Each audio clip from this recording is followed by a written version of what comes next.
Hi friends, welcome to Madhu kitchen. ఈరోజు మన ఛానల్లో మటన్ కీమా బిర్యానీని ఎలా చేసుకోవాలన్నది చూద్దాం. ఈ బిర్యానీని వంట రాని వాళ్ళైనా బ్యాచిలర్స్ అయినా చాలా సింపుల్గా చాలా ఈజీగా చేసేసుకోవచ్చు. ఈ బిర్యానీకి వేరే కర్రీ ఏమీ అవసరం ఉండదు. ఒక రైతా పెట్టుకుని తినేస్తే సరిపోతుంది. ఎప్పుడైనా గెస్ట్లు వచ్చినప్పుడైనా లేదా కర్రీ చేసే టైం లేనప్పుడైనా ఇలా మటన్ కీమా బిర్యానీ చేసుకుని ఒక రైతా పెట్టేసుకుంటే సరిపోతుంది. కర్రీ అవసరం ఉండదు. ఫస్ట్ పావు కిలో బాస్మతి రైస్ని తీసుకుని వాటర్ వేసి నానబెట్టుకుని పక్కన పెట్టుకోవాలి. తర్వాత కడాయి పెట్టుకుని 4-5 స్పూన్లు ఆయిల్ వేసుకుని ఆయిల్ బాగా హీట్ అయ్యాక బిర్యానీ స్పైసెస్ని కూడా వేసి బాగా ఫ్రై చేసుకోవాలి.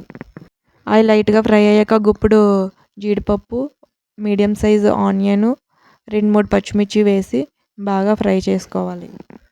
తర్వాత క్లీన్ చేసి పెట్టుకున్న 1/2 కిలో కీమాని కూడా వేసుకుని బాగా మిక్స్ చేసుకోవాలి. పావు కిలో రైస్కి పావు కిలో మటన్ కీమాని తీసుకున్నాను. తర్వాత 1 స్పూన్ అల్లం వెల్లుల్లి పేస్టు, రుచికి సరిపడగా సాల్ట్ని కూడా వేసుకుని బాగా మిక్స్ చేసుకోవాలి. బాగా మిక్స్ అయ్యాక తర్వాత ఒక 5 నిమిషాలు మూత పెట్టుకుని కుక్ చేసుకోవాలి. 5 నిమిషాలు అయ్యాక తర్వాత మూత తీసుకుని మిక్స్ చేసుకుని తర్వాత 1 స్పూన్ కారం కూడా వేసుకుని బాగా మిక్స్ చేసుకోవాలి. ముందుగా నానబెట్టుకున్న బాస్మతి రైస్ ఉంది కదా, ఆ రైస్ని కూడా యాడ్ చేసుకుని రైస్ని స్లోగా మిక్స్ చేసుకుని, లేదంటే రైస్ ఇరిగిపోతుంది.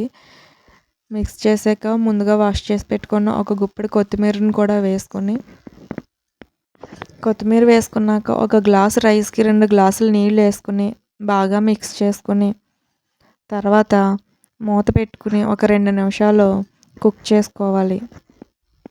2 నిమిషాలు అయ్యాక ఆ వాటర్ అన్నది బాగా మరుగుతుంది. మరిగే టైంలో మనం బిర్యానీ మసాలా పౌడరు, మటన్ మసాలా పౌడర్ని ఒక్కొక్క స్పూన్ చొప్పున వేసుకుని బాగా మిక్స్ చేసుకుని మళ్ళీ ఇంకొక 5 నిమిషాలు మూత పెట్టుకుని కుక్ చేసుకోవాలి.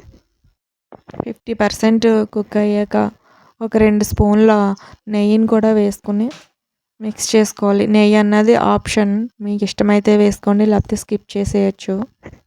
నెయ్యి వేసి బాగా మిక్స్ చేసాక తర్వాత ఇంకొక 2-3 మినిట్స్ మూత పెట్టుకుని కుక్ చేసుకోవడమే.